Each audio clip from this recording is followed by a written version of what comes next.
Welcome, everybody. Nice to see you here tonight. I'm Hugh Sadlier.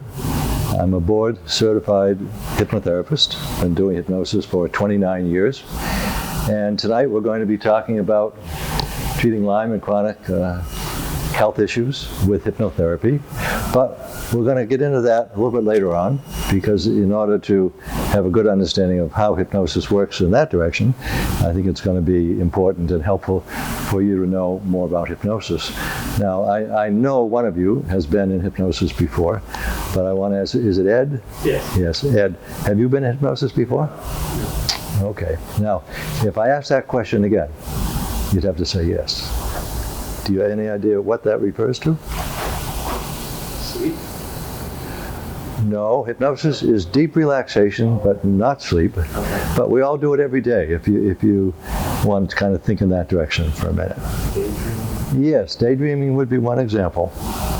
We'll be talking more about the two parts of the mind, but what happens is that conscious mind, which is in charge when we're awake, telling us what to do and how to do it, gets bored if we're really concentrating or focusing on something. And at any time, it's apt to just say, this is no fun, I'm bored, I'm going to take a time out. And it just disconnects. The subconscious takes over automatically and tells us what to do in a safe way. And when we've had that break, the conscious mind is getting ready, it clicks in again and takes charge. But during that time when it was disconnected, it has no idea what's going on. It just completely lets go. And the subconscious mind then is telling us in a safe, comfortable way how to keep going. So this can happen in all kinds of situations. Daydreaming is maybe a brief example of that. If you think of driving a car, it happens regularly. Right. So what happens if driving, straight ahead, the same kind of thing, is pretty boring to that conscious mind that likes to be involved in everything going on around us when it's in charge. So when we are driving, that's called eye-open hypnosis. There's also an eye-closed hypnosis, but eye-open because we need to keep our eyes open to see what we're doing safely, but still connected only with the subconscious mind for 10 or 15 seconds, several minutes, could be longer. On a highway, could be an hour. And we're in that state, aware of what's going on, safely doing it. But when we come back to the conscious state, when that conscious mind is ready, it's like there may be a little awareness that, something shifted or something different was going on, but we don't think a lot about it. And then we just keep doing what we're doing.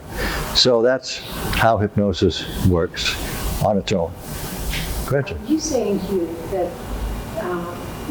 that the conscious mind gets bored and just says, out of here? Yeah, exactly. I love it. Yeah.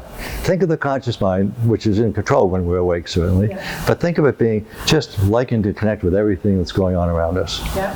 So when we're like a horse with blinders on, and Yeah. the conscious mind is being forced to do this, doesn't like that. Yeah. So it just says, I'm going to take a time out for a while. Well, I think I reached that part in my life. I had to run away today. Really? From all the focus, and I just, that's what, thank you. I'm so glad I came. All right.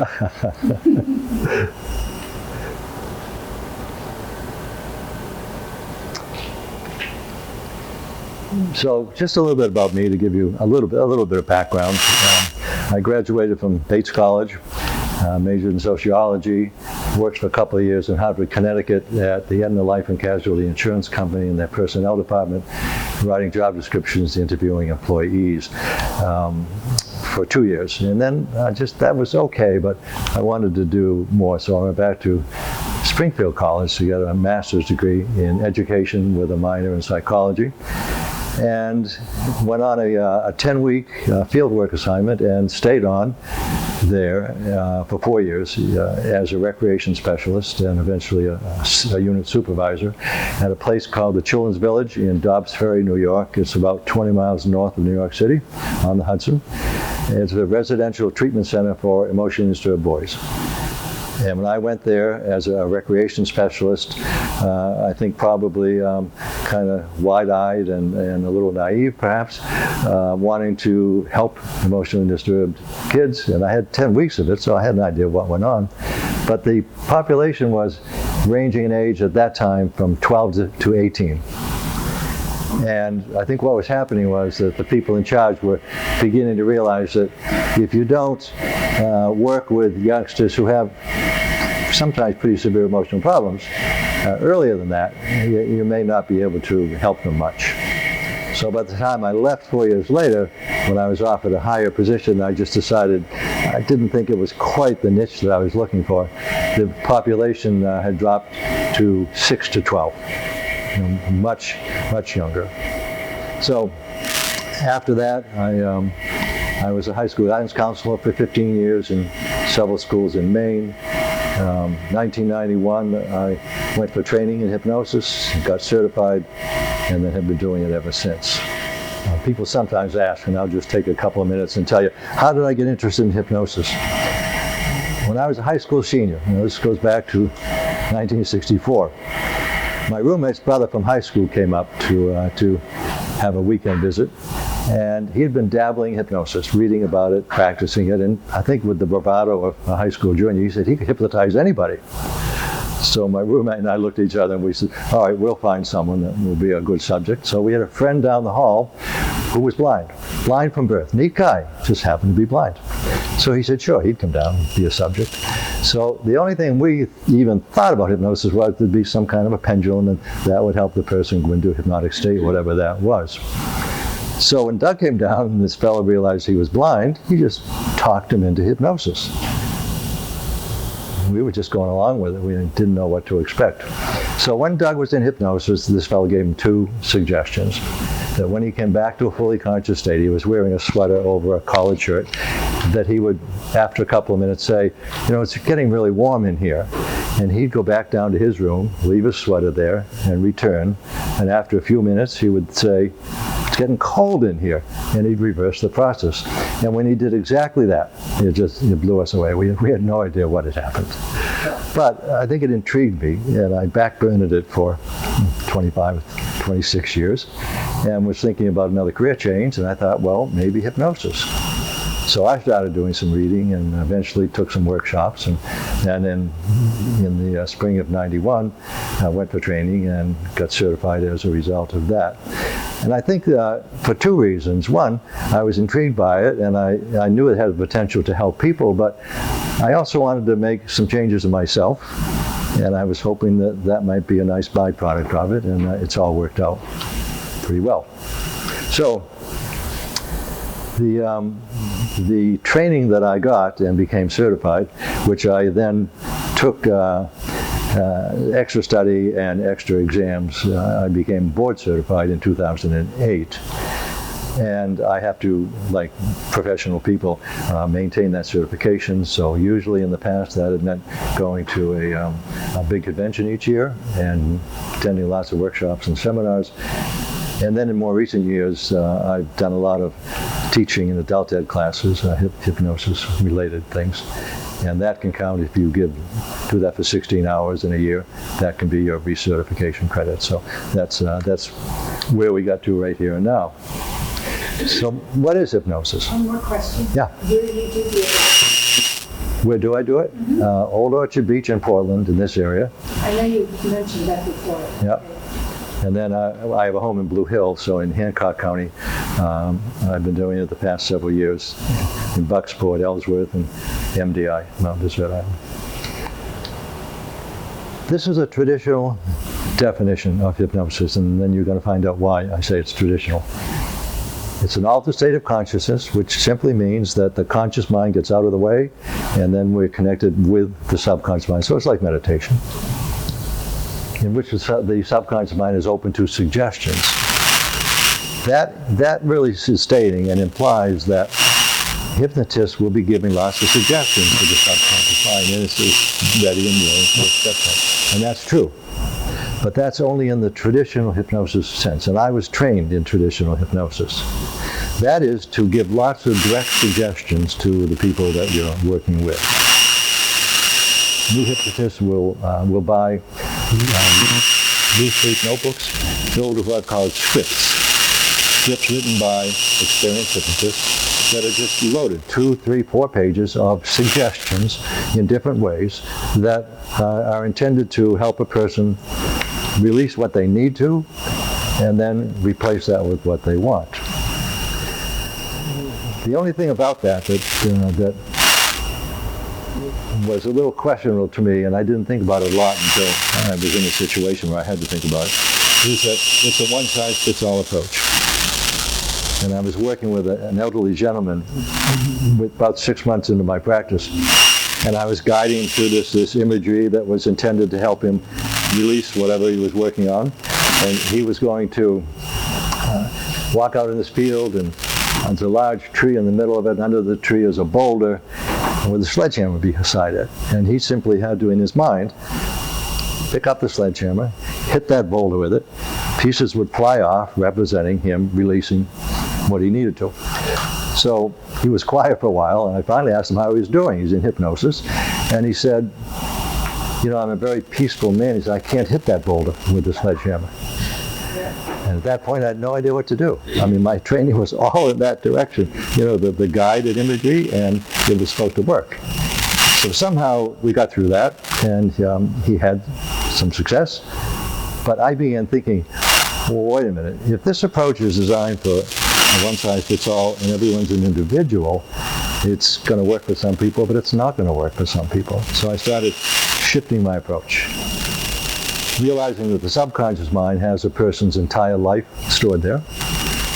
Well, why not ask the subconscious mind for information? If the whole life is there, then all the answers are there. Whatever a person wants to do to resolve and release an issue, a habit, the answer should be in that subconscious mind. So I began kind of experimenting, and it seemed to be working quite well. And then I'd go back to the annual convention, and I'd be swamped with seminars and workshops all in the traditional form, and I was feeling like an island. So I was this island for 11 years. Kept doing it because I just felt it was right, and I was having success. And then I read an article in a periodical that came out through the National Guild of Hypnotists that I belong to, and it was saying that here's another way of looking at hypnosis. And it was titled Hypnoanalysis, and I said, I wonder what that is. I started reading it, and I said, wait a minute, this is exactly what I'm doing. So it was like after 11 years of going my own way and sometimes questioning that, all of a sudden it was okay, because someone else not only knew about it and practiced it, but wrote about it. So that was my moving away from the traditional aspect of things and going in a different direction. So I would simply say that it's an altered state of consciousness in which the subconscious mind is asked to bring forward helpful information that enables the person to make the changes they want to make. So that, in effect, empowers the person to be part of the process. So rather than just giving suggestions to a person, this then lets them be involved in the process. There's constant feedback, back and forth, and they do what they need to do with my guidance to get where they want to get to. So, two types of hypnosis. Not only eye open and eye closed, but traditional and more, what would we say, avant-garde. I mean, it's just like being a pioneer, I think. And I'm not the only one that does it, but people tend to do it the old way, which is still taught today. So, two parts of the mind, very simple, conscious, subconscious. And if you think of it like an iceberg, the conscious mind, that 10% that's above the surface, is in charge when we're awake. But that means there's another 90% below the surface that has our entire life stored there. And it's a one-way street between the two. Meaning, the conscious mind cannot connect with what's in the subconscious. It's like there's a barrier between the two. You just can't get there. Impossibility. But the subconscious mind, with all the information that it has available to it, sends that information on a regular basis to the conscious mind. All the habits, the behaviors, the attitudes, the reactions that are a part of who we are is constantly being sent to the conscious mind. And the conscious mind is like the messenger. You know, it says, okay, and it follows orders, and it puts all that into practice. So that when habits develop, usually by repetition, like riding a bicycle, the more the same thing happens, the more it becomes a habit. Habits can be good or not so good. We get them both. So when habits take hold as habits, then the subconscious mind is sending all of that. And they're on automatic pilot, in effect, at that point. They just keep happening until we can find a way to disconnect them. So think about New Year's resolutions, just as an example of this. We make up our mind just before New Year's Day, we're thinking about it, we're really going to make a change on ourselves, whatever that is. So it comes that time, and we start doing it. But what we're using is the conscious mind, because that's all that's available to us at that time. The conscious mind is the willpower part, and willpower is strong and weak, and strong and weak. So it's really a challenge to make it strong enough, long enough, to be able to eliminate a habit permanently. The only way you can do it with the conscious mind is to sort of keep the habit at bay. Get strong enough with the willpower that you're not going to let it bother you in any way. Research says that about 8% of people who do that may be successful, meaning may not even be 8%. So not very good odds. And I see often work with people who have been trying to eliminate a habit for a long time, maybe years, and they're not able to, and they feel like they've failed, and they go to hypnosis perhaps as a last resort. And I tell them that they didn't fail, in effect. The deck was stacked against them. They just didn't have the wherewithal to really be permanently successful with getting rid of a habit. So, the subconscious mind, very powerful, very willing to help, very willing to cooperate when we're in hypnosis. And we'll be talking more specifically about that a little bit later. So just taking a look at the different aspects. We've talked a little bit about this 10% of the mind. That's the analytical and rational aspect of the mind. So when we're awake, that's trying to figure things out and try to help us get where we have to get. But it's also bringing those habits out on a regular basis. That's the temporary memory. The subconscious mind has your whole life recorded there, and eventually everything that happens gets pulled into the subconscious mind and recorded there.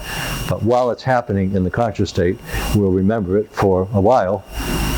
But I like to think of it like you can't stay there all very long, because there's always information coming at us and we'd be overloaded. So it eventually gets pulled into the subconscious mind, but temporarily stays in the conscious. And the willpower that we were talking about. Now, this is an older slide that my wife and I put into this presentation because I want to talk about the opposite of this. The unconscious mind, it says the fellow who made this up, did a nice job. A lot of slides came in and out automatically. But this one, unconscious, looks like the person is really unconscious. Looks like they may be not quite with it. There's no color in the skin, and they're obviously motionless. So unconscious is not the right word, because hypnosis is just deep relaxation. It's not sleep. It's not unconscious. So if you see unconscious, just transfer that in your mind to subconscious. All right, so that's really what we're talking about here. 90% of the total mind, like the iceberg. It's also intended to protect the individual. And I believe that oftentimes, maybe even a lot, when a habit is developing, that even though it may eventually become a not so good habit, like think of smoking, the subconscious mind, when it's starting, is in agreement that this may be a good thing. So if someone starts smoking with a friend, say, whatever age they might be, sharing that cigarette with the friend, the subconscious mind thinks, oh, this is good. As it goes on, it becomes a not so good habit. The subconscious mind cannot change it at that point. Its job is to protect the individual, but to take in and store the person's entire life. It's in the present tense all the time. On its own, it never goes back and tries to change things. It just doesn't do that on its own. It never projects ahead trying to imagine what's going to happen. It doesn't do that on its own, just not able to do that. But when we ask it to, it can do both. And that becomes a part of the process of helping people go back and retrieve information and be able to project ahead and imagine how they're going to be as a result of what they have disconnected in relation to the habit they're working on. Mental movie of one's life. Sounds great. We all have this, our whole life's recorded. It's like a mental movie. I kept that there because the implication is that everyone can see this movie of their whole life in the subconscious mind. In hypnosis, we only use the sense that predominates in the conscious mind.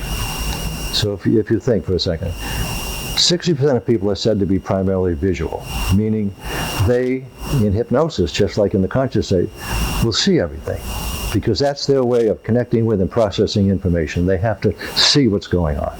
If you put a blindfold over them, they'd really be in trouble. They could hear, they could sense and feel, but if they can't see, they're really at a disadvantage. They're handicapped. 20% of people are primarily auditory, so they have to hear what's going on. They may see, they may sense and feel, but if they don't hear, problem.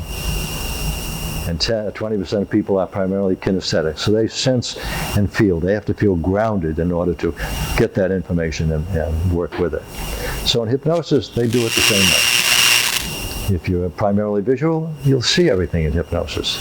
That's the mental movie, if you like. If you're primarily auditory, you'll hear everything, because that's how you're used to processing information. If you're kinesthetic, you may not see a thing, you may not hear a thing, but you sense and feel the information and process it that way. So I like to tell people that at the beginning so they're not surprised when suddenly they're in hypnosis, and if they had expected something like seeing everything and they don't, you know, you don't want them to be too upset. What's that? Ask your clients if they know if they're audio or visual. Or Great question. I watch for eye movement. I watch for eye movement as I'm talking with a person initially. Yeah. That's one way of determining what sense they primarily use. Yeah. So if a person is visual, they will look up. If you ask them a question and they need a second or two or maybe a little more to come up with the answer, they're processing the question, then a visual person will just automatically look up. It's like they're looking up there for the answer. They know it's up there somewhere, and that's how they get it.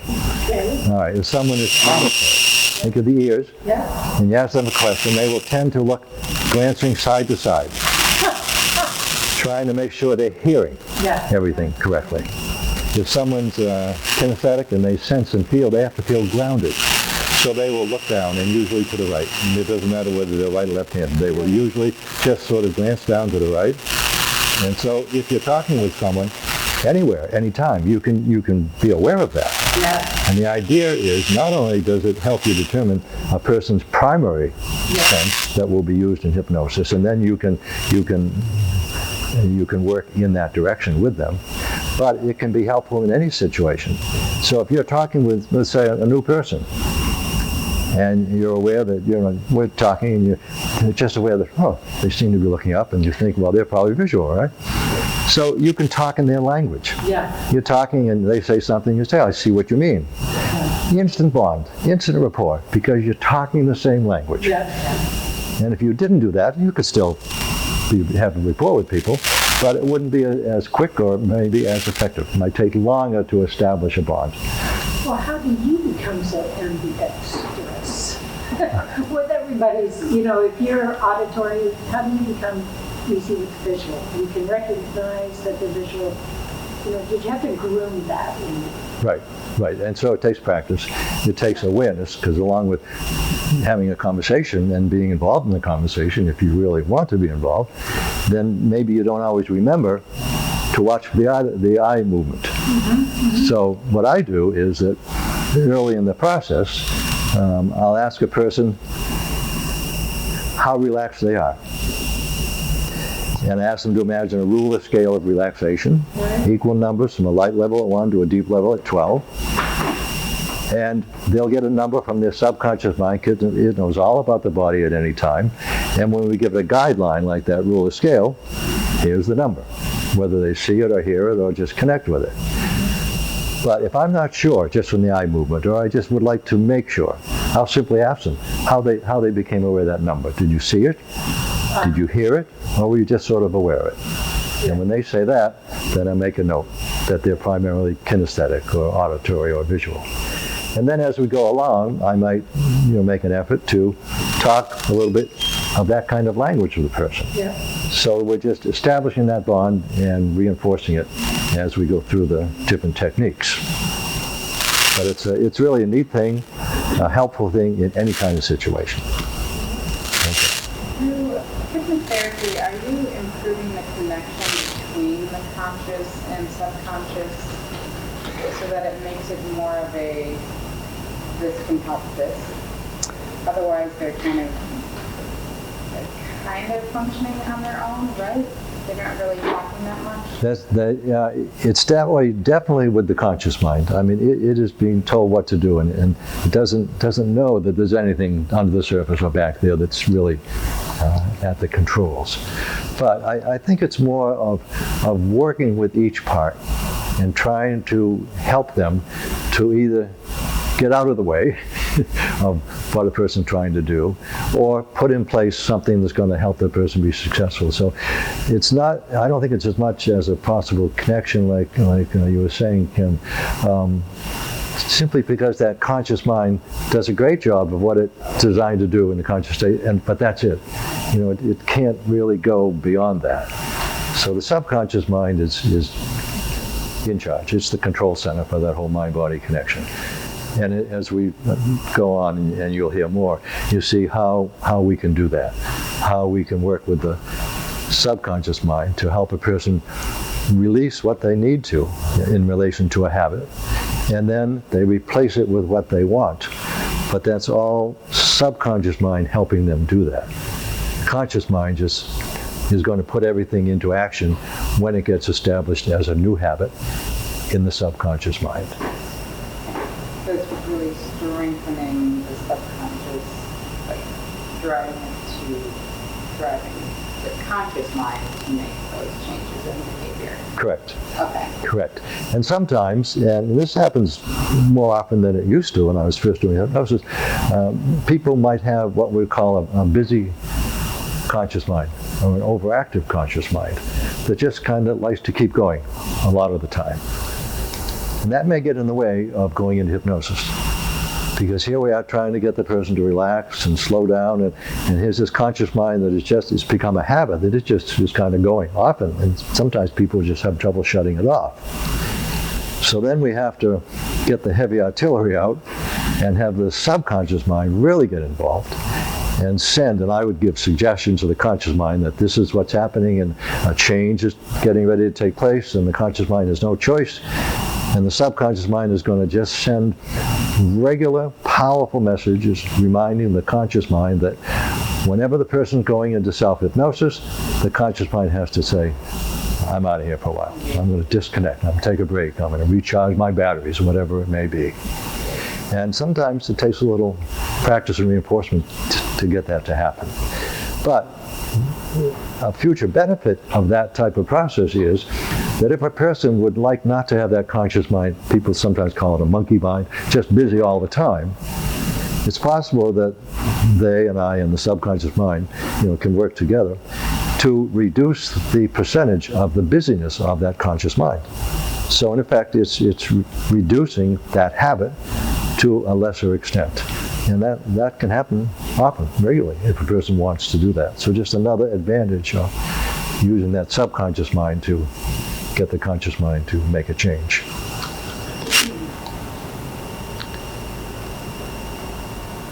Permanent memory, we were talking about before, your whole life is stored there. Habits can take hold in as little as 3 to 4 weeks, permanently. So that's the encouraging part. It doesn't take long in this hypnotic process for a person to be able to establish a new program, how they imagine themselves becoming, and then with reinforcement, which we'll talk about more in a little bit, that becomes a new habit. So it can take hold in as little as 3 to 4 weeks. It may take longer, but that's what's possible. And emotions, all the emotions, that we have that are in that subconscious mind, they've just gotten reinforced over time, depending upon, I believe, and a lot of people believe, what goes on in our environment. That we are just highly influenced by what's going on around us from when we're born. And we're going to talk a little bit about, what about before we were born? What about when we were still in our mother's womb? Habits can take hold even there. What about past life experiences? Many people have experienced past lives, and they can be used as a way of doing what we do in this life. Find out what the roots of the problem were that in that past life caused something positive or not so positive to influence them in this life, and if it was a negative, then that can be disconnected and replaced with something positive. So we're not only talking about this life, and we'll get into the others a little bit later. Oh, now at this point I usually ask a volunteer. Now I'd like to ask if there might be two people who would like to come up and be a part of a little demonstration to help everyone get a better sense perhaps of the two parts of the mind, the conscious and the subconscious. Are there any volunteers? Do you want to do it? Yeah. Okay, come right up. Just in time. Yeah. Now, let's see. Yes, now it's already determined, I would say, unless you want to share your watch with Kim. But you're going to be the timekeeper. Oh, okay. That means that Kim is going to get to be the performer. Oh, fabulous. Now, here's the idea. In a few minutes when I ask you, I'm going to ask you to say the alphabet out loud and say it as quickly as you can. Tell me your name again. Meredith. Meredith. And Meredith is going to time you. So Meredith, when you're ready, I don't have a second hand, but I'll use the timer on. High tech. On. All right. So you just when you tell Kim whatever you're going to say, ready, go, or however you're going to say it. Just how would you say it so she'll be prepared? I'm going to say ready, go. Okay. She's going to say ready, go. Wait, was that ready go, or is the next one ready go? The next one. Okay. All right. So take a deep breath, and Meredith's going to tell you ready, go, and you say it as fast as you can. Ready, go. A, B, C, D, E, F, G, H, I, J, K, L, M, N, P, Q, R, S, T, U, V, W, X, Y, or Y, Z. Okay. Freaks me out. Now you were consistent. You had a little slip a couple of times, which really knocked your time. I was going to say down, but up. When I do this with, say, high school students, they're gung ho. They want to say as fast as they can, and they do. But the fastest I've seen is about 4.5 seconds. And your time was? About 5.5 seconds. Yeah. So not bad. Not bad. Okay. Now we're going to do it again. Only this time, and you get ready to timer, Meredith, and you say ready, go again. This time, I'm going to ask you to skip every other letter. Oh my God. Ready, go. A, C, E, G, Stop when she gets to 5.36. I, All right. K, Okay. M. Good. Stop. You don't have to do it anymore. Don't strain yourself. Right. It is hard. It is hard. And you did well. You got about halfway through in the 5.5 seconds that you said the whole thing before. Okay. So now we're going to ask the audience. Do you know what this represents? These two aspects of what Kim was doing? Subconscious and conscious. Yeah. It's the conscious mind and the subconscious mind. So when she rattled off the alphabet, that had become a habit just because of the number of times that she started saying it when she was a little girl. No thought, just do it. Yep. But then when she had to think about it, here's that rational, analytical mind now that has to try to figure out a suddenly new system that you've never done before, and then it bogs down. So that's, in a nutshell, how the two parts of the mind operate. Either it's a habit and it happens just like that, or it isn't a habit and then it takes longer to process it. So thank you both. Did a great You're job. very welcome.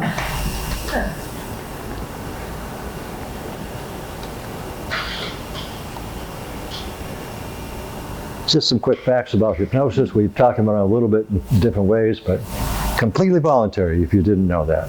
You cannot, regardless of what you might have seen anywhere else, online, on television, in the movies, in books, you cannot be made to do anything against your will when you're in the hypnotic state. You're always in control. That's part of the protective aspect of the subconscious mind. And we'll talk about some examples that make it look like you're being controlled by someone. Can't be done. And you'll only accept suggestions that are acceptable to you in the conscious state. So again, you can't be made to do anything against your will when you're in hypnosis. Body's deeply relaxed, all the senses are awake and alert, except when your eyes are closed, your visual sense. But all your other senses are awake and alert. So if we're in individual sessions, we're talking back and forth. I'm doing more of the talking tonight, but it's just a flow of conversation with questions and responses from the person that leads to other questions, and it just continues like that. So everything else is working except the visual aspect that is disconnected when you're in the eye-closed state of hypnosis. Process. Stage hypnosis. Anybody seen a stage hypnosis show? Okay. Yeah, where they maybe one or a group of people, and they put them under hypnosis, tell them you're going to do something. Right. Hear this, and then when they come out of it, they do whatever they're told. Exactly. Yeah. It's that stage. Gretchen, where was it? High school. In high school. Mayhem, an assembly. Yeah. Kids Yeah. pushing off the end of the stage and whatever. Right. The whole audience was laughing. Yeah. So what happens in stage shows is it looks like hypnotists are controlling people, making them do these weird things to make the audience laugh. Yeah. It's truly hypnosis. But what nobody understands, nobody's told, is that it's hypnosis with a particular type of person. So just think, who would get up on a stage in the conscious state and do something weird or silly or funny to make the audience laugh? You? Oh, a comedian, someone outgoing. Say it again. A comedian or someone outgoing? Well, yes, so a comedian, but in order for a comedian to be comfortable up in front of a group and being silly and entertaining, he or she would probably be in the direction of being an extrovert. They're comfortable expressing themselves on a stage in front of a group. So the hypnotist is looking for extroverts to be a part of the program, because they will accept suggestions that are acceptable to them in the conscious state. If it were someone who was much more shy, they wouldn't want to be up on that stage. They'd be afraid of being embarrassed or humiliated, maybe. So hypnotists will do, I'm getting ahead of myself. Okay. In big shows like out in Las Vegas, the hypnotist will probably screen a group of people beforehand, wanting to make sure that they're going to be good subjects. But in a high school graduation type program or anywhere where there might be a traveling hypnotist doing a stage show, then what they do is, first of all, they'll ask how many people would like to be involved in the program. And the extroverts will put their hands up first because they really want to be up there.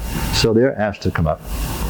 But let's say we're a part of a small group, and these extroverts, which nobody realizes, are on their way going up the steps, and the hypnotist is shaking hands, and he or she is introducing themselves.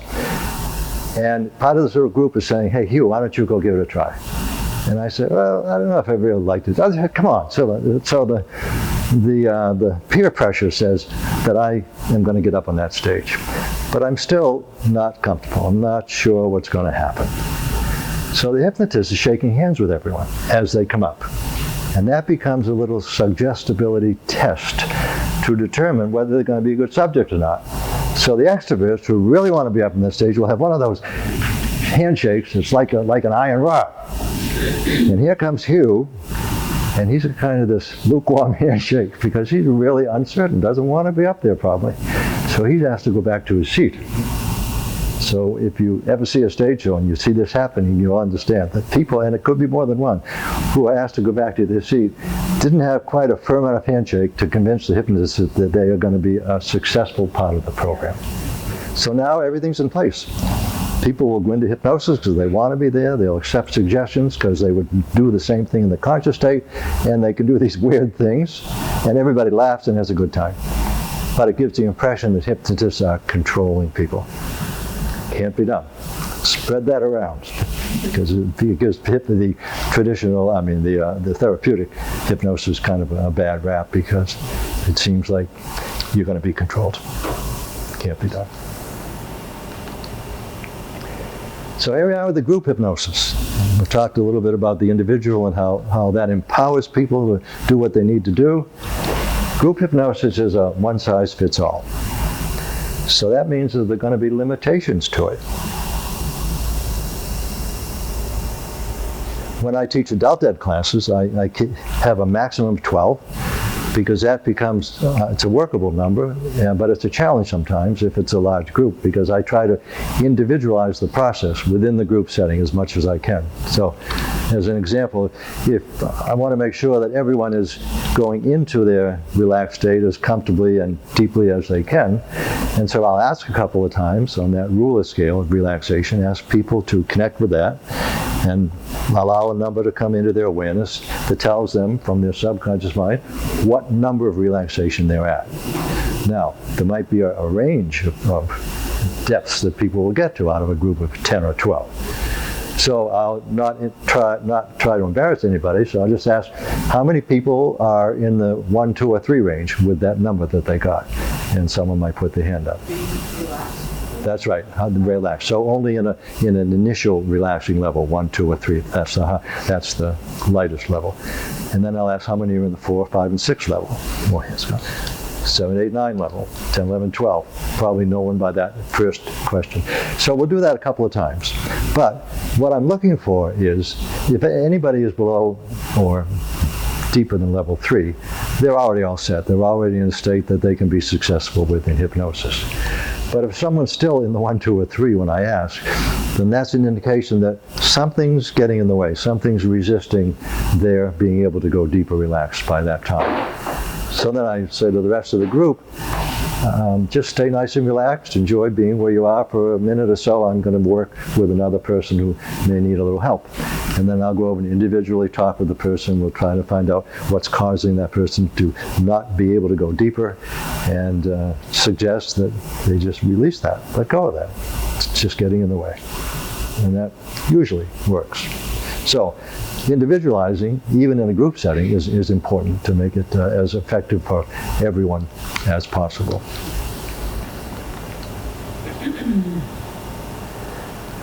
I had one other thought that didn't get on the slide. There was one time, and we're talking about the group approach not being as potentially successful, and there was only one time that I heard about a huge group and that it worked for everybody. And there was this traveling hypnotist, like the one that would come around and do a stage show. And so this fellow was going to give a presentation on what it's like to go into hypnosis with a group, a huge group. This is a group of people who were living in, let's just say, a nursing home complex. And there were a lot of people, elderly people especially, who filled a huge auditorium to overflowing. I think it seated 400 people. And they were filling the seats, they were sitting in the aisles, they were standing out back, huge crowd. The hypnotist had never performed in front of such a crowd before.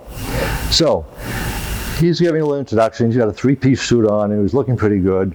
He's got a watch in the pocket of his vest. And he takes that out, and he's holding it up, and he's telling the crowd that this is a family heirloom. It's been in the family for centuries.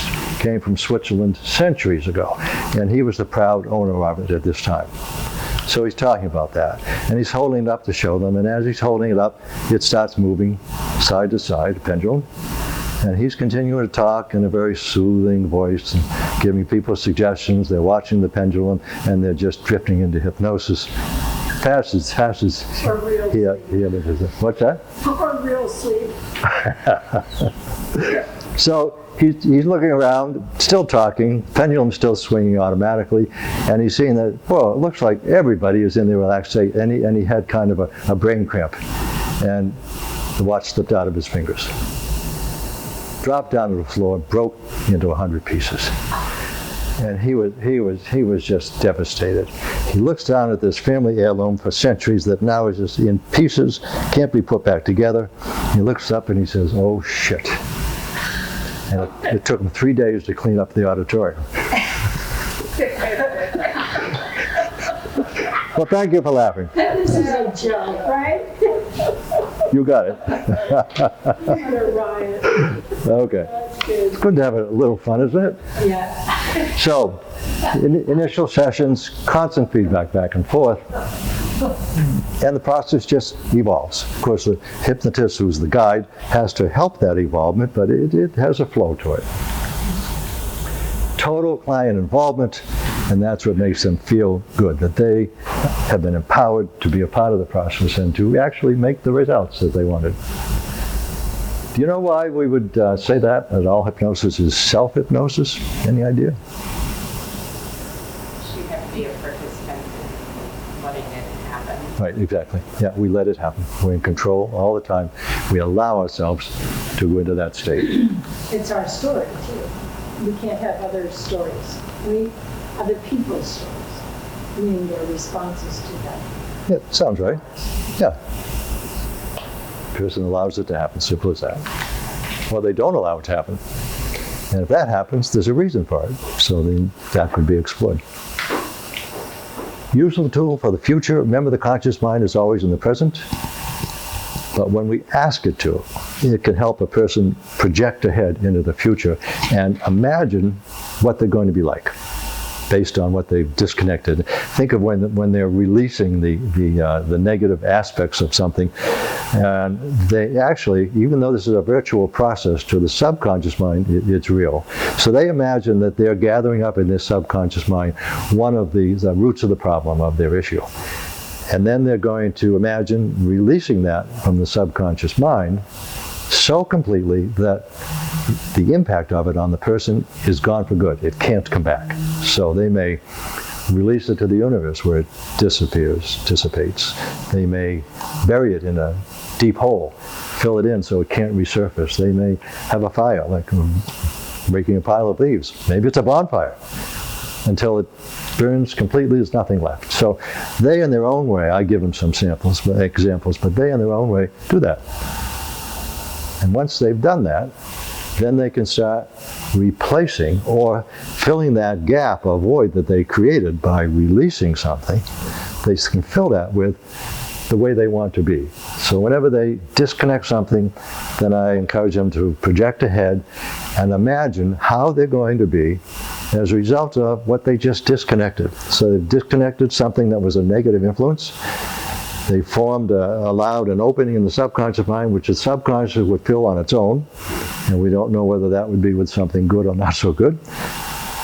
And so they come up with positive aspects, thoughts, feelings, images of how they anticipate they're going to be as a result of what they let go of. And they do that for however many reasons or roots of the problem there are. It could be one, could be a handful, could be 10 or 12. One time I was working with a person, we got to that point, and I asked the subconscious mind how many reasons there are that seem to be connected with or influence in any way her issue. And she said 1,000. And I could hardly keep from laughing. 1,000 to myself. I said, we can't work with 1,000 reasons. So I asked the subconscious mind if it could consolidate that number to a more workable number. And she got 25. Still a lot of time involved in 25.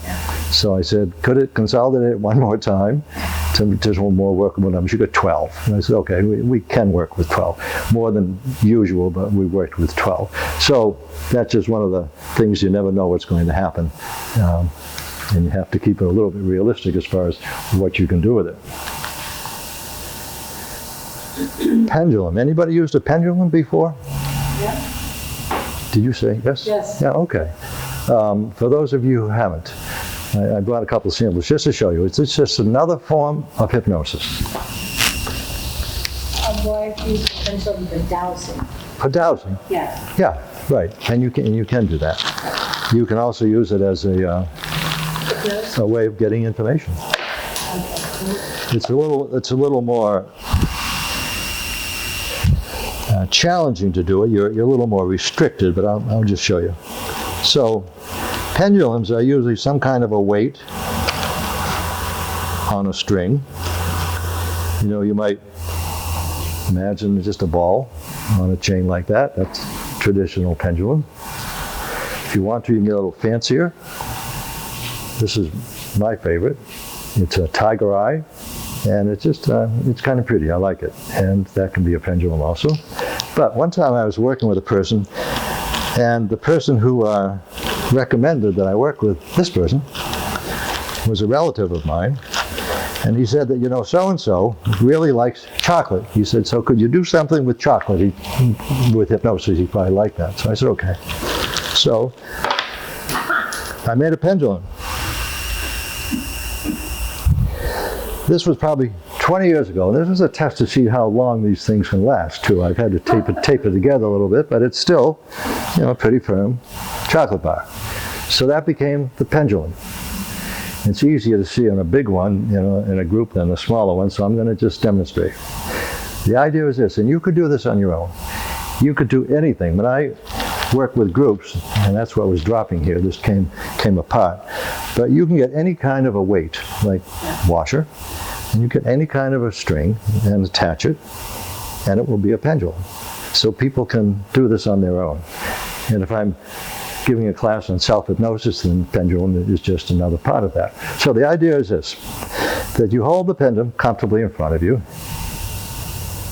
and you focus on the pendulum, the part that really can swing. And you could watch my hand and wrist, and you know, it may just be a little bit unsteady because I'm trying to hold it at length. But as I focus on the pendulum, I'm going to tell it to start moving in what we'll call a yes direction. And when I said that, it wasn't like there was any jolt in my hand or arm that caused it to stop moving. It's just the energy coming from the mind that is telling a direction. So for me, side to side represents a yes direction. And I'm not putting any oomph into it. I'm not making that swing side to side. And in fact, the more I watch it, the longer it can swing. So now I'm going to tell it to slow down, come to a stop. Now I want it to move in a no direction, whatever that may be. Now I've done this before, and that's why it seems to work so easily. But people doing it the first time, you know, have the potential to do it that easily. So now we've got two directions, yes and no. Now let's add two more. And ask it to slow down and come to a stop. And imagine it's going to move in an I don't know direction. So now it's going counterclockwise.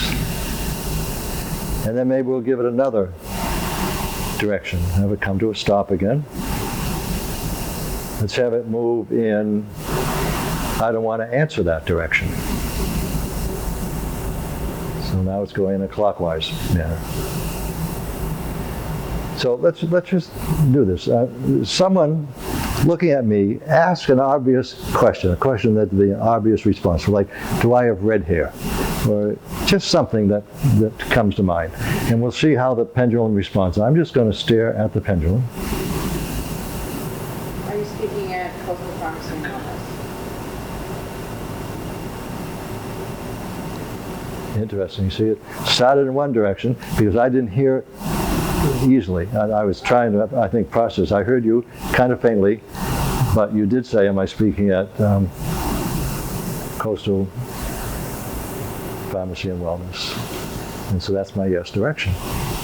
So you can ask yourself any question that has a yes or no answer. See, that's the limitations of a pendulum with hypnosis. But if it's something you're interested in, you're curious about, sometime earlier in your life, you could ask. And you might get, and I don't want to answer that, or I don't know the answer. It's possible. But chances are, if you're interested in something and you simply practice a little with a pendulum, you'll be able to get responses from your subconscious mind. What do you do when You have to see, that's a good question. It gets a little trickier because you always have to ask a question that has a potential to have a yes or no answer. So if it were in an individual session and we got a response from the subconscious mind that I don't want to answer that, then we'd ask more about why. Is there what's the reason? Why don't you want to answer that? and then we just listen. Right, right. Will you let me know when I can hear you? So there are limitations to it, but at the same time, it can be kind of a fun exercise.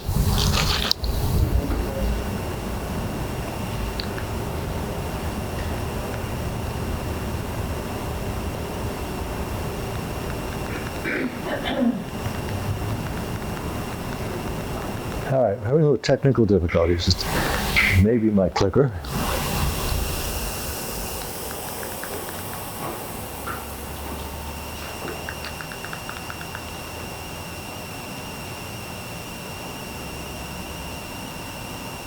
I have another battery, but I think we'll go without the clicker. I'll just kind of talk the rest of the way. Hopefully you won't be. You can use the front and back buttons on your keyboard. Yeah, so could I use my my mouse? Oh, maybe. I tried that once before and it seemed to be working. Let me just see. What's that? Did you get a button? Did it move this? Yeah. Oh, it did? Yeah. Oh, down there, right? No? And there's the cursor. Oh, do you not have your jump pad on? There you go. Very exciting. There you go. There you go. There you go. Okay, so you're a genius. How'd you do it? So, yeah. I've been told that before. These are right here, so front, back. Huh, So if you need to go to the next one, go back. okay. Thank you, Kim.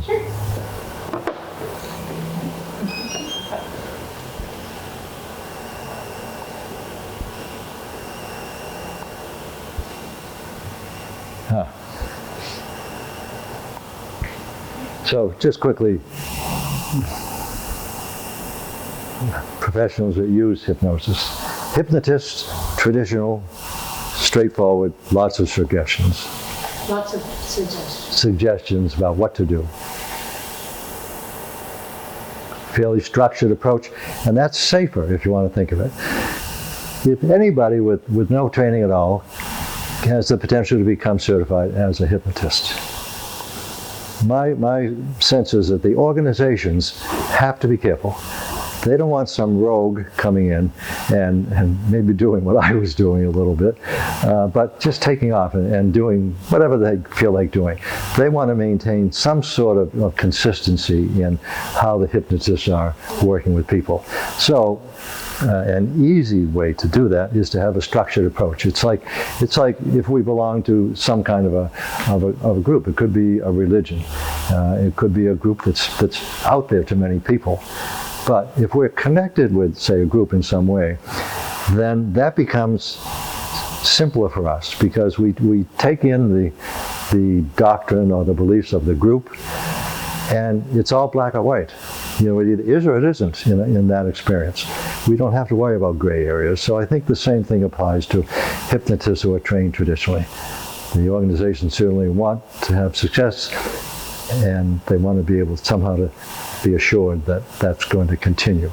So the traditional hypnotic approach of giving direct suggestions does that. You know, they don't have to think other than these are the suggestions, and we're expecting they're going to work for everybody. So they give both direct and indirect, but they're giving suggestions to the people using direct imagery techniques like the fellow who couldn't hit the boulder with the sledgehammer. Often they use scripts written by experienced hypnotists, 200, 300 pages, scripts on anything and everything, and they read them when the person's in hypnosis. Hypnotherapists now are moving in the direction of maybe doing some gray area things. So they may be less directed. They may ask more questions, definitely, and trying to get answers that way. So they may just be seeking more information than you can retrieve with the direct approach. Hypnoanalysts, we're thinking of kind of difference in the structure of who does what, but realize that there's going to be some overlap within these two depending upon people. But hypnoanalysts would be the ones who really try to individualize the process. They're the guide. Instead of being a guru saying, do this, they're just encouraging the person to do what they need for themselves. They ask a lot of questions. They see the issue as a symptom. So let's just think for a moment about someone who has a symptom. Doesn't matter what it is. Let's just say they have depression, and maybe they've been treated for depression and they're on medication.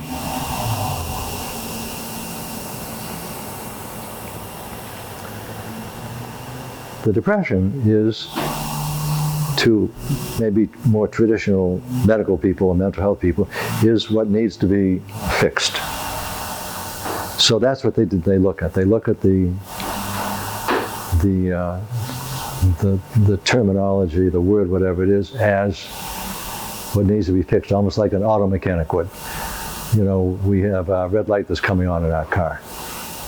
And so the mechanic will say, all right, that's the something light, and that means this, so we're going to put in a new this. So they've solved the problem. But with people, it's not quite that easy. So if traditional people in the medical or mental health field tend to still maybe think in that direction, we've got to fix this problem. They don't necessarily think beyond that. Maybe they'll do some tests that could be helpful, but they want to fix that problem. Whether it means they're going to give some medication for it, or they're going to have some other type of maybe alternative therapy that might help, or whether they're just going to operate on it, take it out. So let's think about not that auto mechanic approach, but an approach that says, think of whatever the issue is as what needs to be resolved, but think of it as a symptom of something else. Why did it take hold? What caused, or what contributed to, or what reinforced that becoming, in effect, a habit? So then we're in the direction of searching, gathering information from the subconscious mind that will help a person understand the why. So rather than just the what, and we're going to deal with the what, now we're thinking the what just is really telling you that there's something else that caused that to happen. Those are the roots of the problem. So this is just a different way of looking at things. And if you see information by medical doctors who talk about doing functional medicine, that's one of the things that they say they try to include in their practice. Rather than just dealing with the what, they're trying to find out the why. And then it's a question of how they can deal with that. But you see glimpses of that taking hold these days. And not as a client, not to expect bad. It could be a funny little incident that triggered the depression. I mean, you in your subconscious, you can see it in a different light. Mm-hmm. And you're protected, of course, and you're secure. So it really raises the fact that you can get rid of something without efforting, without misery, without whatever. Yeah, very true. Yeah. Gretchen's experienced this, so she's the voice of experience here. With him. He's very good. Thank you, Gretchen. So seeking the cause of the issue is really what it comes down to. Encouraging the clients to disconnect the causes and create their own reality. So they're doing it again. That's over and over and over. That's, I think, the most important way to approach it. And then repetition. Habits might take hold as a result of one powerful experience, good or not so good. But usually it's the repetition of messages, experiences, any influence in our life that gets repeated contributes to a habit taking hold. So, a quick review. People can eliminate habits, behaviors, illnesses by pulling out the roots of the problem. Then they create positive benefits of being free of the negative aspects. And as they saturate their mind with that, they're reinforcing the new program. The repetition allows it to become the new habit. It can happen in as little as 3 to 4 weeks, permanently.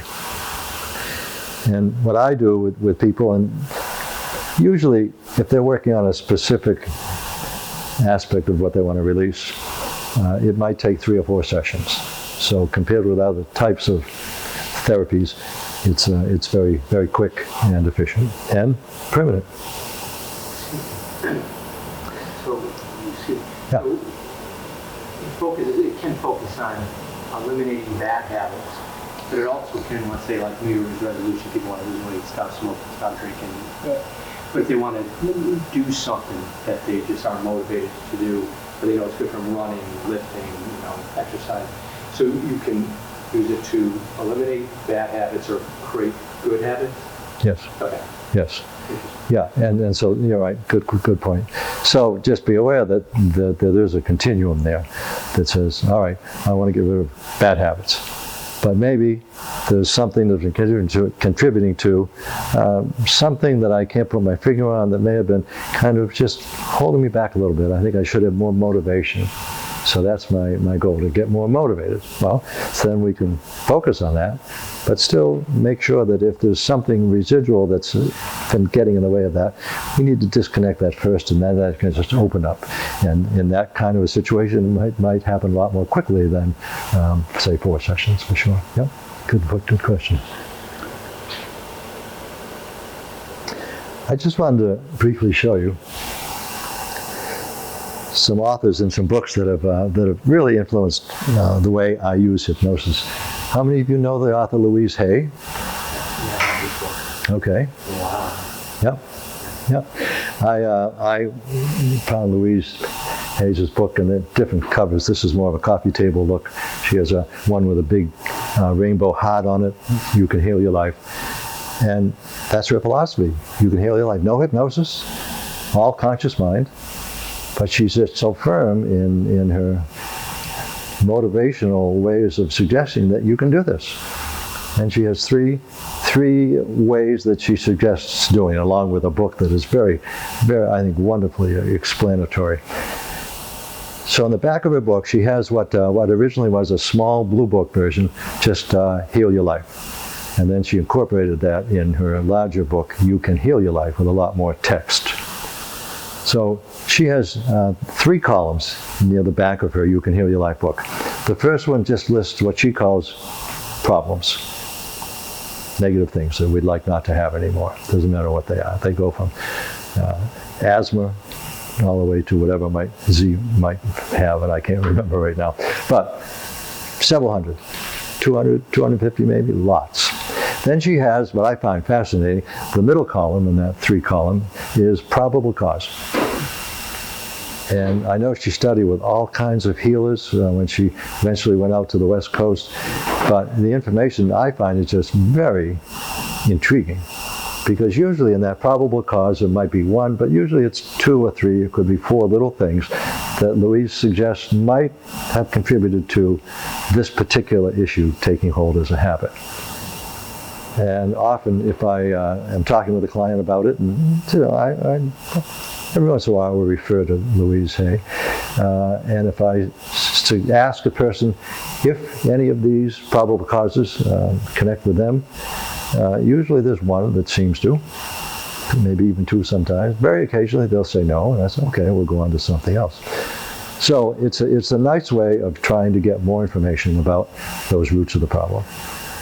Then there's she have a column, so she has the diagnosis, the cause, and then positive affirmation to replace what the cause brought on. Exactly, right. And so the positive affirmation, again, and here's a little change with how I adapted what Louise does. These are Louise's affirmations that she believes, as a result of the first 2, are what's going to enable the person to be that way. And obviously it can work. I mean, she's the one I bought, my latest version a few years ago, had sold 38 million copies around the world. I mean, amazing. She's doing something right. So, but yes, that's the 3rd part. But again, that's because she's writing a book and she has to use that one-size-fits-all approach. So then she does the best she could do with saying, these would be good affirmations if you just regularly say or connect with them. Right. Yeah. So if someone has a particular disease, like with Lyme, chronic disease, Yep. how do you address what's going on in the subconscious, the history, the previous traumas, whatever you're addressing, how do you get that to assist in the healing process specifically? Or is it just that when you address these things, everything kind of improves? You know what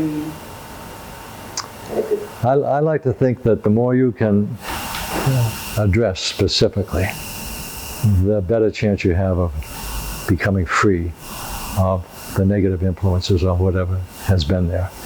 So that's my goal, to just ask in different ways at different times. One way is to ask, and sometimes this happens, so it's good to ask first. When a person is just getting started and we want to make sure they're going in the right direction, I'll ask the subconscious mind, either if it agrees with what the person has come to work on, or if the person has a number of issues, which sometimes happens. And they think, but they're not sure where to stop, but they think they should start here with a particular issue. I'll ask the subconscious mind for its input, because it knows all about us. It knows what's most important to work on. And if we don't ask its approval or agreement, and we just forge ahead on what the person thinks is the most important issue to work on, if the subconscious mind is back there feeling that that's not the place to start, you should be working on this, it can't initiate conversation. It can't tell us that. So we start working in this direction that the subconscious mind isn't completely in agreement with at that moment, and we might not get full cooperation. So it's important to ask that question initially. And so when we get the agreement, and sometimes it's different than what the person thought they would start working on, and then we have to talk about it and see if the person's comfortable. Maybe there's some connection between the two, but the other one is the one that they really should start working on. So that's the beginning. And then as that progresses, we're just always asking in different ways for what might have contributed to things, so that you can get as complete an awareness as possible as to what needs to be done, the work that needs to be done to get where the person wanted to get, to being free of the symptoms of whatever that initial issue was. So one way is to ask if there might be specific parts of the subconscious mind that have been directly connected with the issue. It's called parts therapy. The idea is that sometimes that subconscious mind, which likes to be connected with everything in the present tense as it takes in and stores your whole life, sometimes it's like it may not want to be bothered by a particular issue that is there all the time, say. So it will, in some cases, it will delegate a part of itself. This is all imaginary now, but this is how it works. It'll delegate a part of itself and send it over to wherever that habit resides in the subconscious overall mind, and tells that part to, you're going to be the overseer, you're going to be in charge, you're going to make sure that that habit continues to do what it was designed to do, good or not so good. So it's important to ask if there is possibly one or more parts of your subconscious mind that have been directly connected with the habit that you're working on. And the person will get a yes or a no to that. If it's no, great, we move in other directions. If it's yes, then I ask, well, how many parts? Because it could be more than one. And sometimes it might be, if there are parts, 1, 2, 3, or 4, a small number. But they're probably the most important aspects of the roots of the problem to deal with. That's why they surface as parts. So then we have to deal with each part. The person gets a good understanding of how they've been reinforcing the negative habit, and then that gets disconnected and replaced just like any other roots of the problem. So that's one aspect that I found early in my practice, that if you don't do that, then you might not have the success you'd like to have otherwise. So are there other roots of the problem that still need to be resolved? And we might get a number. And I usually ask, might there be a number of additional reasons that need to be resolved? Probably 90% of the time, the subconscious mind will bring forward a number. Not 1,000 usually, but a workable number. And sometimes it won't. Occasionally, subconscious mind might want to do it in its own way. So if there's silence, it just doesn't bring forward a helpful number, then we have to find other ways. You might just ask the subconscious mind if it would like to just do it in its own way, and probably get a yes response. So I say, well, let's let that happen. And it'll bring forward something that the person understands and resolves. And then it'll bring forward something else, and when it stops, that's its own way of just saying, all right, that's it, that's all there is. So I don't know if that answered your question, but it's like habits. They can be like an onion at times. There can be layers to them. And you can work at one aspect and you resolve that, and it looks like that's good, but there's still something there that's getting in the way. So then you have to dig a little deeper or find another way to come at it. So it's just always a question of problem solving, I guess you'd say. We're using different techniques. And just the subconscious is working on these things and you're releasing things that where you're stuck almost, then you can work on healing more easily. Like you have more of your mind to put towards healing. Yeah, think of the healing as all in the subconscious mind. So when you say to maybe put your mind on being able to heal more, it's really happening in the subconscious mind and being directed to the conscious mind to put it into action. So the conscious mind is really just the messenger, simple as that. Does what it's told, usually. Sometimes if it gets overactive, then it gets in the way, like I was saying. But usually it's the subconscious mind where all the work is done. And then that work then gets communicated to the conscious mind. And the repetition of that allows it to become the new habit. We can trust that the subconscious is fluid and dynamic. Yeah? We can settle it, like I want this. But it hears it, and it goes somewhere and it communicates somehow. Yep. I was kind of wondering, and I don't really have time, I don't want to take up too much time either. But, It's 7:30. what? It's 7:30. You take time now? Time to ask more questions. I mean, we could talk a lot. Yeah. I'll just. If you have questions, just ask. I should have said that earlier. Are we done though? Is this I have a little more, but if you have a question, certainly just ask it any time. No, let's see. What I think you were wondering, like if somebody has cancer or something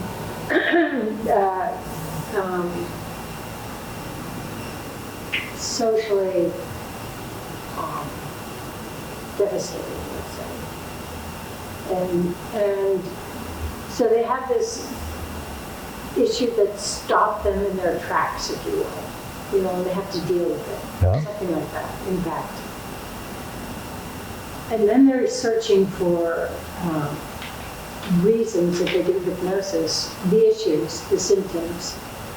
Like this, I don't know, I'm getting into your language, but searching for maybe all the reasons that this culminated in an issue. Yep. So I'm wondering whether you were wondering if clients have to worry about reviewing the issues if they suffered trauma, right, if in their life or whatever. Can you make them feel secure enough to be able to revisit? Great question. The answer is yes. Okay. In maybe different ways. First of all, if a person, usually, if a person has a traumatic situation that it looks like they're going to be dealing with, let's say someone was raped, pretty traumatic. I tell them that as they're gathering information in their subconscious mind about whatever happened, first of all, they don't have to tell me anything.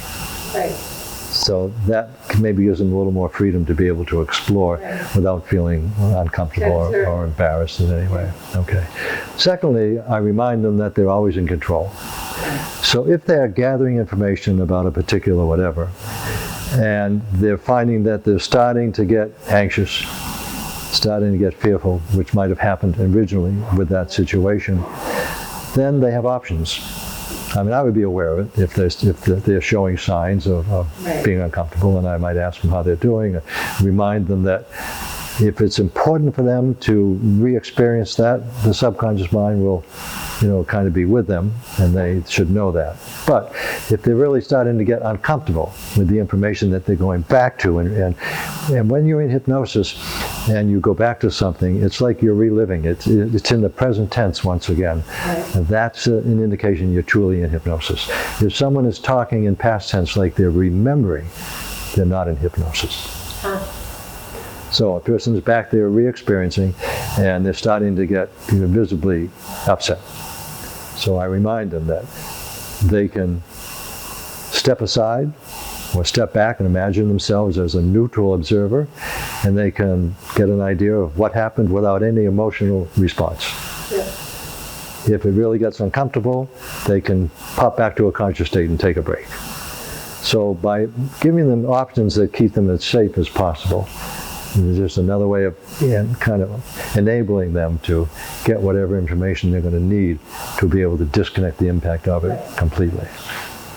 I had another thought too, but that's, I think, in the overall, there are always options for the person.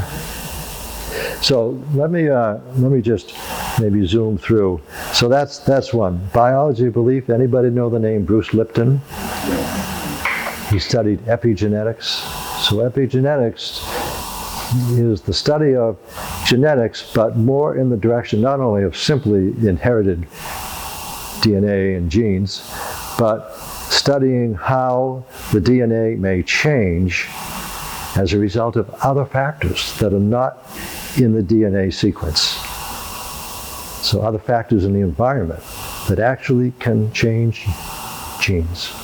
So that's what Bruce says, and he's got a whole book about it.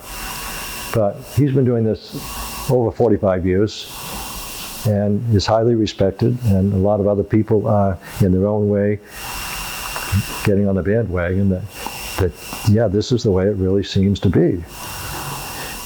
And that we can change our genes by changing our thoughts, our perceptions, whatever they were that might have contributed to something taking hold that's outside of the DNA sequence. And Bruce Lipton suggests as much as 95% of who we are and who we become is influenced by things in our environment. So we have inherited factors, certainly, but the potential is there to change up to 95% of that just because of what's influencing us on a regular basis in the environment. It was fascinating to me because that's what I see all the time with people. But to have someone research and say, "Oh, pretty strongly," he's kind of way out there on that end of things, but becoming more accepted by people in all kinds of fields. I first found this book, I think, maybe 5 years after I started practicing. Originally, it was titled Voices from the Womb. I think 1992 it came out. And then it was reprinted in 94 and changed the title, Remembering Your Life Before Birth. I think the first one was a little too graphic, a little too woo-woo, Voices from the Womb.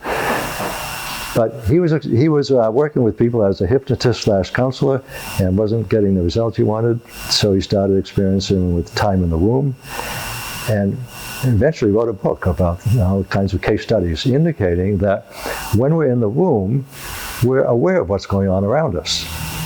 We don't have cognitive memories like we do later in life, but we have body sensation and cellular memories. So the information is there. And imagine just for a moment, if a mother is carrying a fetus or a baby, in her womb, whatever she experiences in the way of feelings, emotions, reactions, gets automatically transferred to the fetus or the baby because it's all one system. So it's possible, through repetition, for us to be born with a habit or habits already in place. Good? Wonderful. But maybe not so wonderful. So that's why it's usually important, as part of what I like to do, is to ask about time in the womb. And person could go back in their mind to when they were born, and then I would just ask their subconscious mind if there was anything that took place while they were still in the mother's womb that in any way has influenced the issue that they're trying to resolve. And often there may be something there. Let's just say anxiety. Let's say a mother's in a situation where she's just overly anxious for whatever the reason or reasons. And that anxiety takes hold in the fetus, and they come into the world and they already have anxiety as a habit. And then it gets reinforced. So if they go back to the original, then they're going to be able to disconnect all aspects of it, even though it happened before they were born. So it's fascinating. So good things, I could talk forever, but when our son my wife was carrying our son, I think she was maybe 7 months pregnant, and I was just holding my hand on her stomach at one point, and for whatever the reason, I just kind of started tapping a finger on her stomach. And at one point, something was tapping back from the inside. No. Absolutely. Didn't know, well, we knew what was going on with that. Did that really happen? So then I did it again and did it 3 times. And there were 3 taps from inside. Oh, no. I thought, whoa, this is really neat. So we played with that a little bit with different times, different amounts. And there was always a similar reaction as long as Josh was, I guess, awake at that time. And I've always been curious about when he was born and maybe became 2 years old, maybe even earlier. We'd be going for rides in the car, say, and we would play little math games in our minds. And we would just give each other a little math question or a little math problem. And we did that for years. And I always wondered if that was connected with the initial same number of repetitions that were outside and inside. So anyway, fascinating what goes on back there.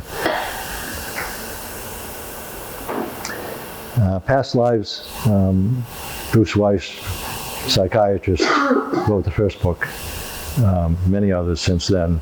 And another fascinating way of if you want to make sure that you can get as much information as needed to help a person do what they need to do, I'll always ask about were there any past life experiences that may in any way have influenced the person in this life in connection with the issue that they're trying to resolve. Maybe yes, maybe no. I worked with a woman a little over a week ago, 34 years old, had migraine headaches since she was 10. Every day, virtually every day. She had done a little past life stuff online with the hypnotist online, however that worked. So I knew she had done that, but when we were ready to start, it was clear that the migraine was the most important issue. So I said, well, why don't we just let your subconscious mind guide you in gathering information. She went to a past life just like that. And she went to another one. And she went to another. She went to 9 past lives in that first session. Each one connected with the person in that past life dying as a result of some blow or an arrow, or it doesn't matter what it was, to the head. So when she got through all those, and I just simply said, however you can do it, gather up the impact of all those past lives on you today and let it go.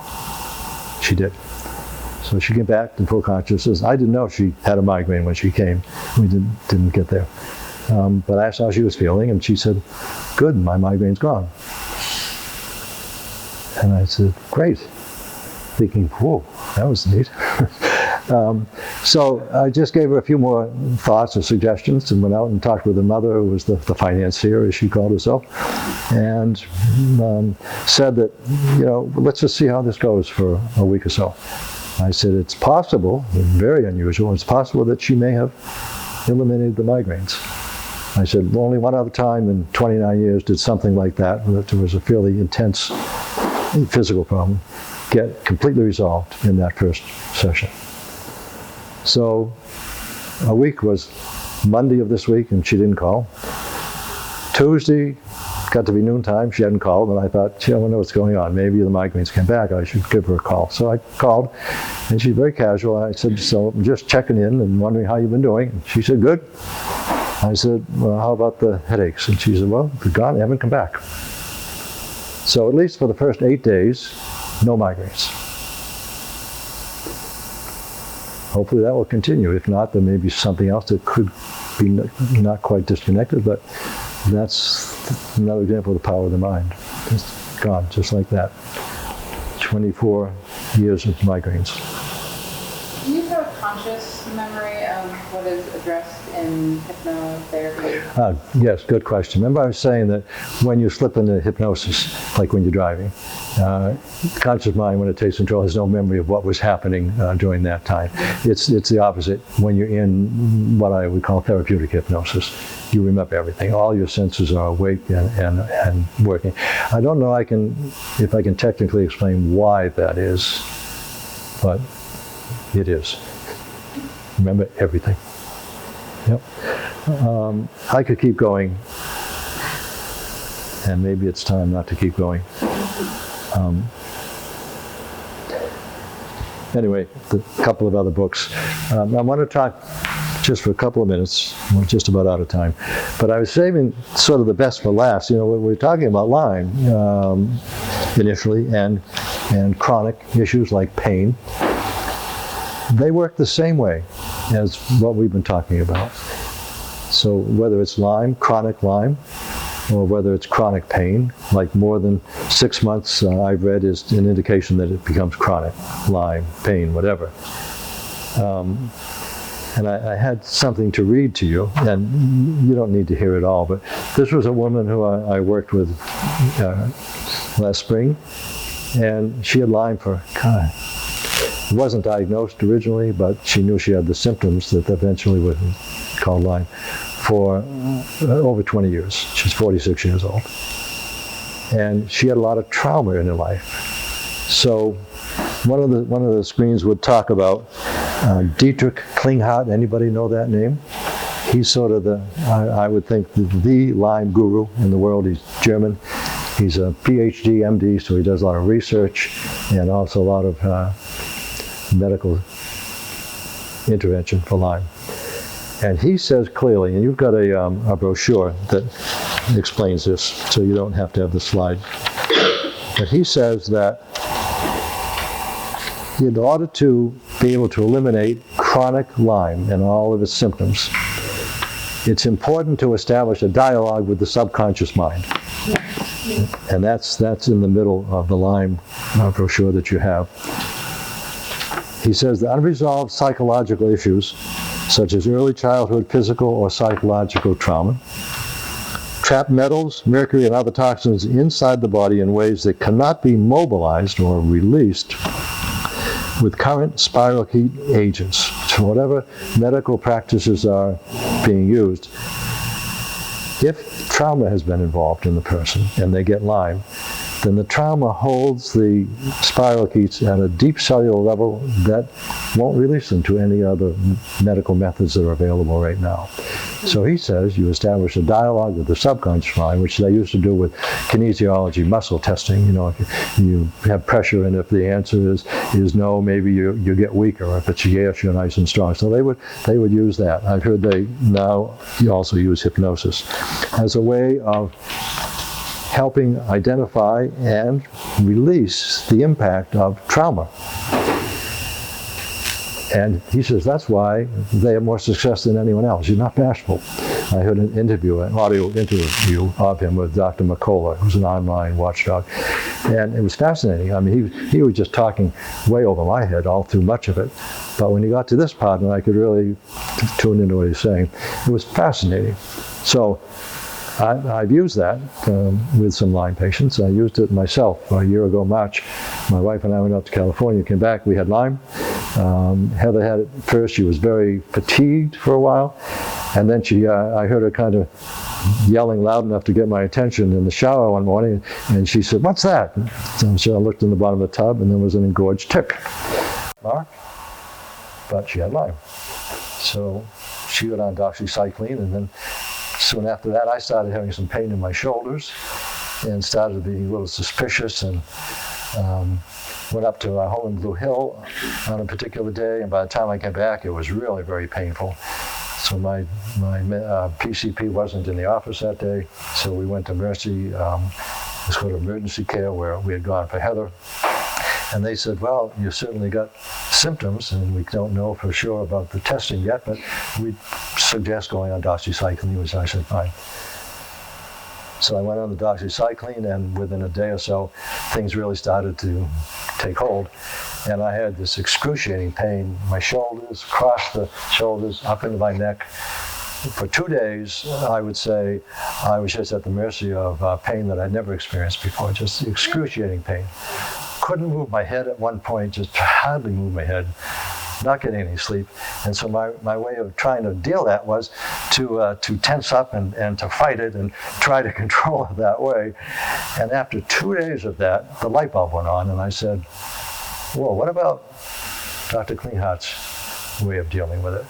Release trauma. I thought, whatever trauma I had early in my life, I thought I'd resolved that over the years and released everything, but not so. So I did a self-hypnosis session and worked on releasing any remaining trauma. In hypnosis, we lose track of time because there are no numbers. We can't count in hypnosis. And so I'm guessing it probably was an hour or so. And when I came back, 90% of the pain was gone. The next day it was all gone. Never come back. So that was just really solidifying to me what Dr. Klinghart suggests. If you can release the impact of trauma, and I think it can be any trauma, it doesn't have to be childhood or past life, then you can then allow the spirochetes to be released from the hold in the deepest cellular level, and then they can either, possibly with hypnosis, be released completely, or other methods can take hold and finish the job off. So hypnosis can work on its own, and it can enhance what other practitioners are doing. And the same with chronic pain. Your brochure on chronic pain, and in the back of that, there were some testimonials from people I've worked with, a couple with psychological pain, a couple with, that's maybe working again, a couple with physical pain, and how they've been able to just release that chronic pain. Some for years, one woman her whole life. So, powerful stuff. And I'm sorry, I'm taking 5 minutes more. Chiral something? What is that? What are you calling the deep cellular? Oh, the spirochetes? Spirochetes. Spirochetes, yeah. The Like electrical, energetic energy, like frequency. What is it? it's the Lyme, how the Lyme, the formations of the Lyme, the chemistry in the body. It's the chemistry. Yes. Create. So, I mean, I think even if you know that you have to speak to the chemistry, the frequency, it's going to create some kind of reaction. It makes sense to me. Makes sense to me. Yeah. So, just as you go, on my website, there are two things that you may find interesting. There's one section where, it's the next to the last section, I think. There are HypnoHealthgram newsletters that I wrote for 6 years. Once a month, topics related to hypnosis, case studies and other things I researched. So there was 72 of those or so. Wealth of information. You might want to just browse that sometime. Also, I have a recording that you might be interested in. Not Gretchen so much probably because you've done all this, but this is the recording, and it's unique in that it's the only thing I've seen that does two things. It's a 30-minute recording in my voice, and it teaches people how to go into hypnosis and reach comfortably and deeply relaxed states. It also teaches them how to return to that deep level anytime they want to. So it teaches them how to go into self-hypnosis, which is something that hypnotists just don't do. So if you come to hypnosis with a traditional hypnotist and you go into hypnosis the first time, there'll be something that person would do in the next visit. Like each time I put my hand on your shoulder, which I tend not to do with people, you're going to go into your relaxed state. So you get conditioned to go into hypnosis that way because you're being told how to do it. But with an anchoring movement, which is just letting your dominant hand come to rest somewhere in your body, when you learn that in the first session with me, you can go there anytime you want to. So just another thing that's available. And that's for sale. I'm not trying to sell it here, although I do have a couple of CDs and thumb drives.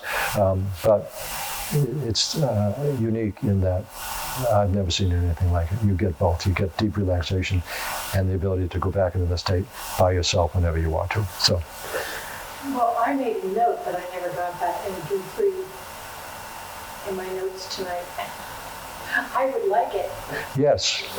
And so you may be at that point, Yep. you know, that you're getting to a place that's feeling the way you want to feel. Yeah. And so that's when I would make the recording. Oh, you make it Right. for me.